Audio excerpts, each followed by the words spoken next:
प्रणाम स्टूडेंट, कैसे हैं आप सब लोग। मैं अंकित शर्मा आपका स्वागत करता हूं आपके अपने परिवार फिजिक्स गुरु में, जहां पढ़ते हैं हम ग्रेजुएशन के लिए फिजिक्स, केमिस्ट्री और मैथमेटिक्स। चलिए आज हम स्टार्ट कर रहे हैं आपका नेक्स्ट टॉपिक। इस टॉपिक का नाम है बच्चा collector to base. Collector to base, COLLECTOR, collector to base bias.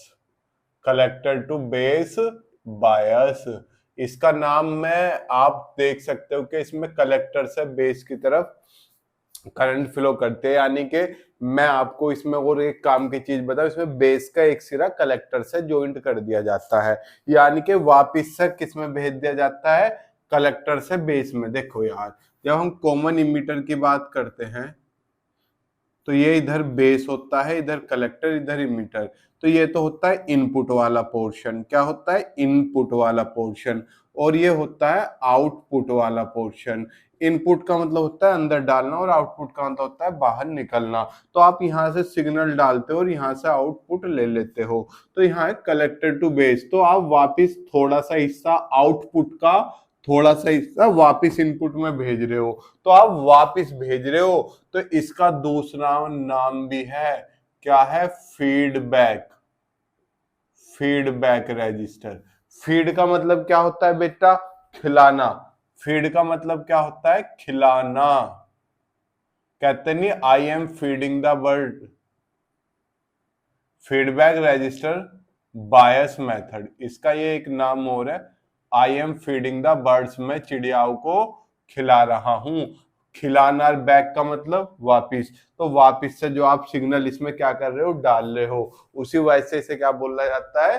Feedback register. समझ गए? Feedback register. तो आपको याद हो, क्या याद हो, आपने फिक्स्ड बायस का सर्किट पढ़ा था। चलो थोड़ा सा सर्किट पे ध्यान देने की कोशिश करना। मैं फिक्स बायस का सर्किट बना रहा हूँ, ब्लैक से ही बनाता हूँ। फिक्स बायस का सर्किट कैसा था?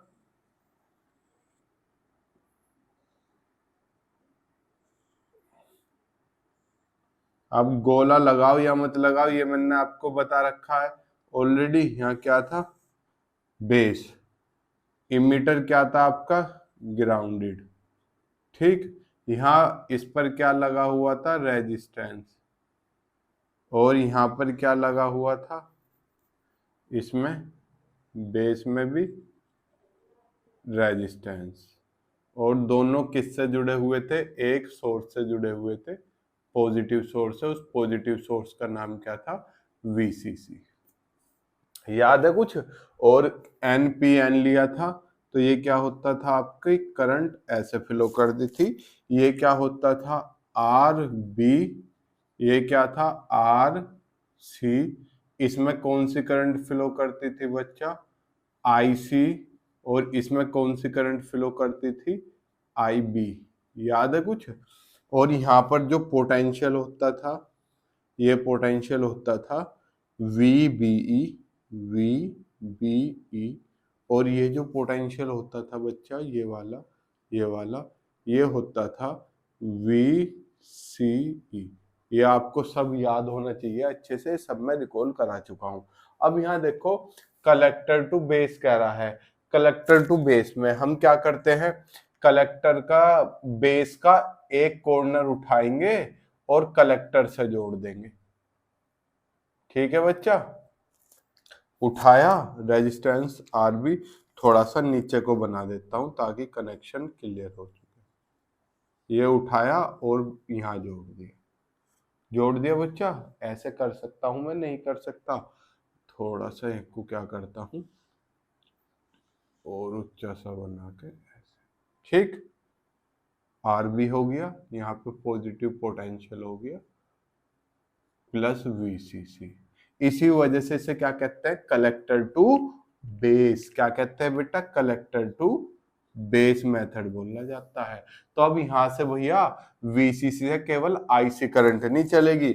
अब यहाँ पे आपका पॉजिटिव सोर्स है, कौन सा? Plus VCC। तो इससे दो करंट चलेंगी, एक तो IB और एक IC। यानी कि RC में से इस बार IB प्लस RC कवर होगी और यहाँ निकल के IB तो इसमें आ जाएगी और आपकी IC आगे चली जाएगी। समझे नहीं समझे? सर समझ गए। ये रही, इसमें कौन सी करंट आ जाएगी? IB, और ये IB नहीं है, क्या है? Resistance RB। तो इसमें आपको कुछ नहीं करना, in it,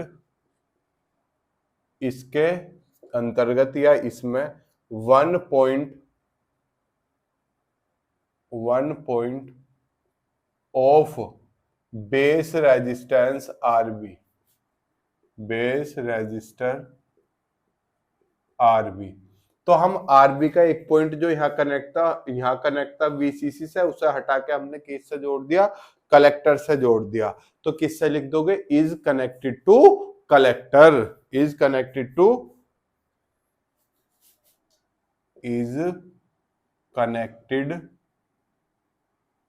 to conductor, conductor नहीं कलेक्टर। किसकी बजाय? Instead of plus VCC power supply. इस PCC पावर सप्लाई की बजाय किससे कनेक्ट होता है बच्चा? पहले किससे कनेक्ट था? VCC पावर सप्लाई से। अब VCC पावर सप्लाई से हटा के किससे कनेक्ट कर दिया मैंने? कलेक्टर से। ये रहा, कलेक्टर से कनेक्ट है ना सीधा, चाहे यहां जोड़ दो, कलेक्टर से करंट है। दैट्स वाई, इसी वजह से हम इसे क्या कहते हैं?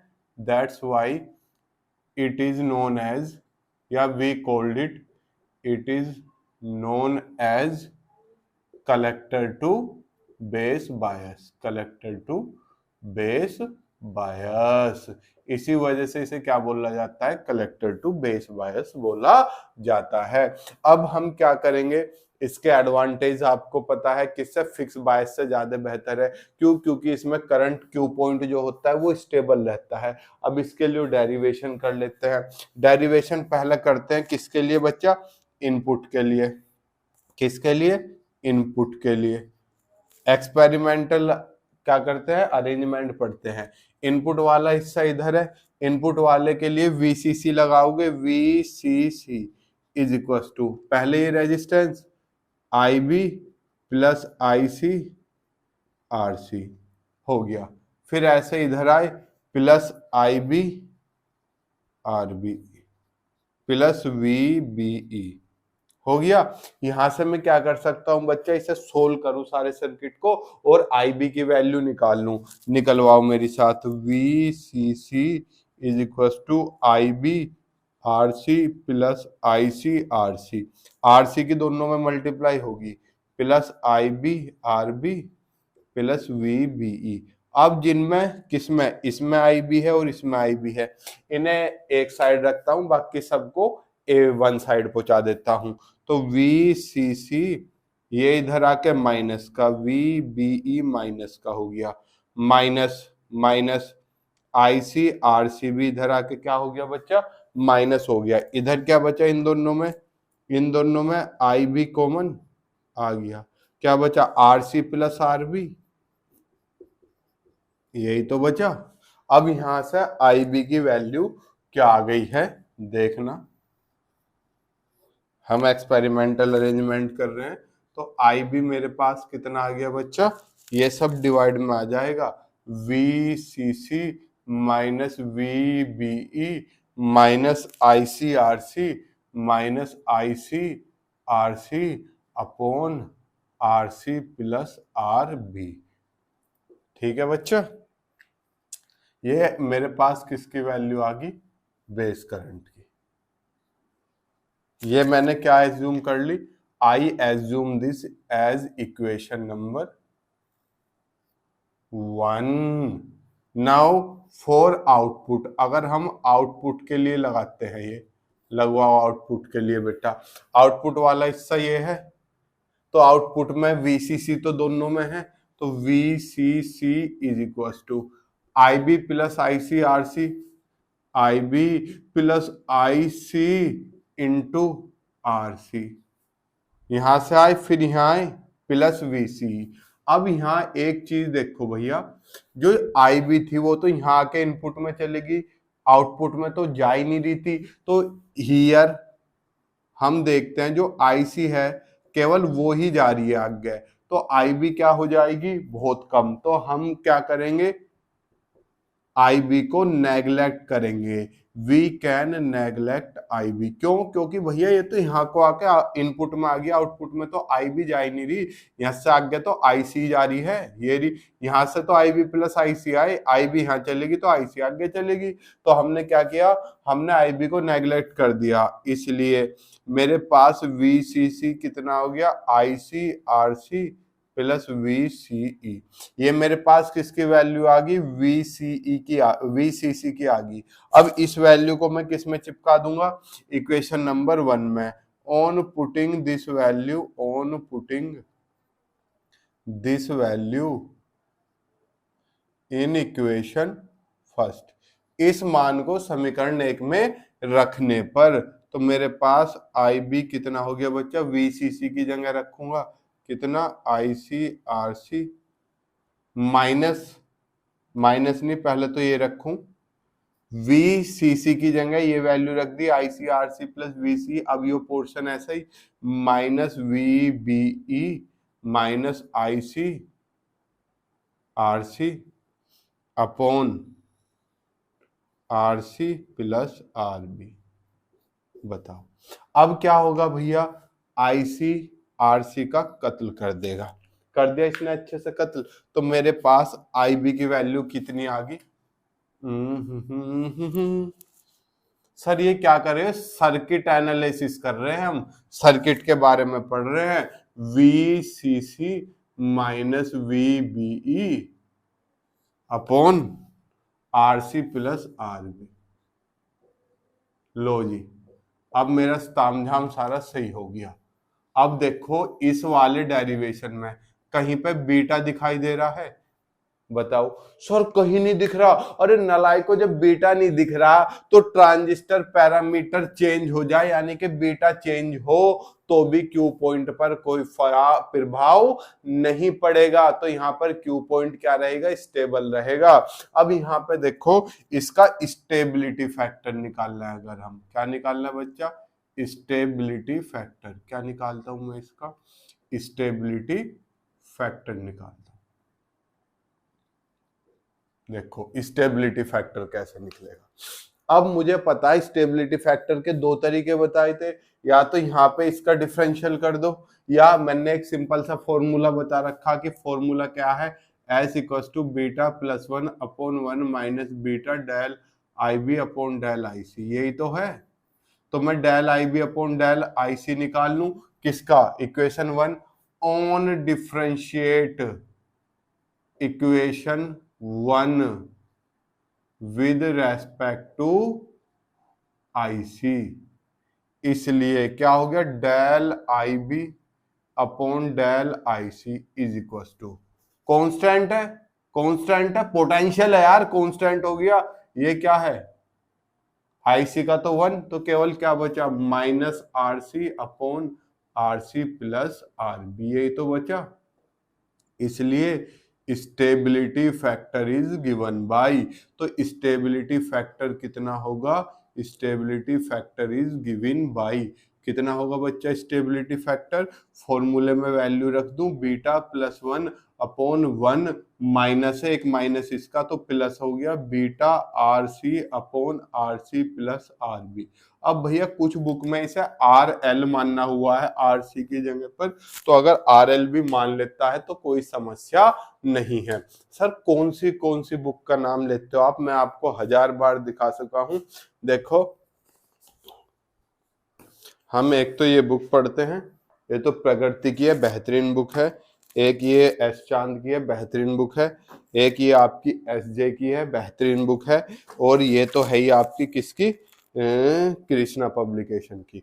तो मैं सारी बुक लेके कंटेंट जब उनसे आपके सामने पेश करता हूँ, जिस बुक में जो अच्छा लगता है। नॉर्मली बीएससी में सारी बुक का कंटेंट बेहतरीन है, गजब है, टॉप है। आपके पास कोई और राइटर की हो आप उसे पढ़ो, बस मेन मोटिव क्या होना चाहिए, पढ़ना चाहिए। आपको पढ़ना है, कैसे भी पढ़ना है, कहीं से भी पढ़ना है, ठीक है। मैं रफ कर देता हूं इसे,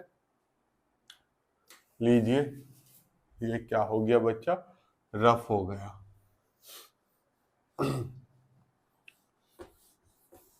कंटेंट अच्छा हो, दमदार हो, मेरा ये मानना नहीं है कि मैं कुछ भी पढ़ा दूं।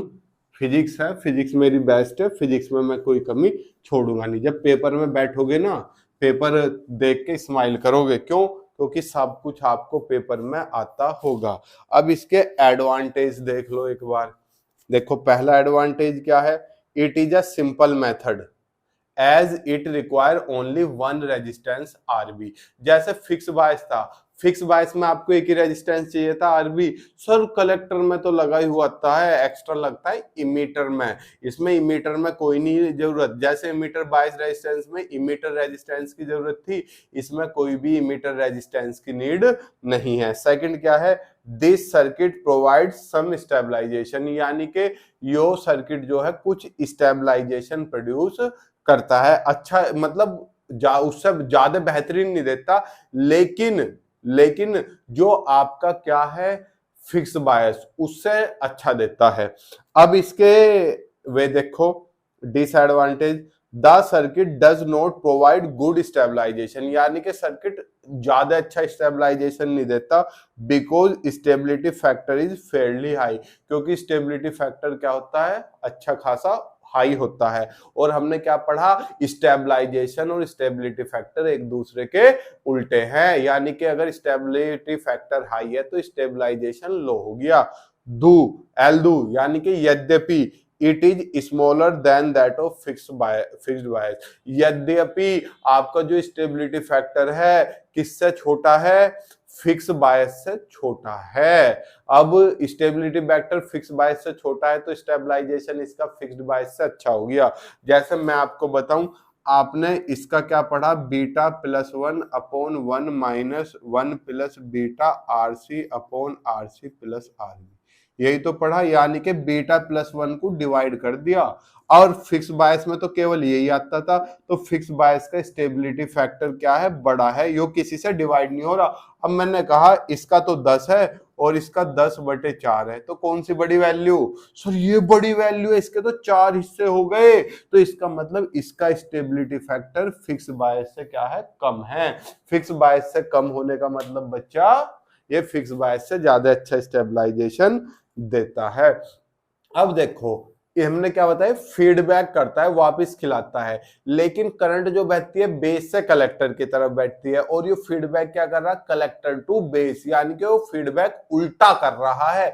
उल्टा करने का मतलब निगेटिव। तो इसमें फीडबैक क्या होता है, this circuit provides a negative feedback. Negative का मतलब उल्टा, तो जिस वजह से आपका जो फायदा है वो थोड़ा कम हो जाएगा, तो it decreases the gain of amplifier. समझ गए? चलिए अब हम आपसे मिलेंगे नेक्स्ट क्लास में किसके साथ, वोल्टेज डिवाइडर बायस के साथ। ये क्या था आपका, कलेक्टर टू बेस बायस। कल करेंगे वोल्टेज डिवाइडर बायस।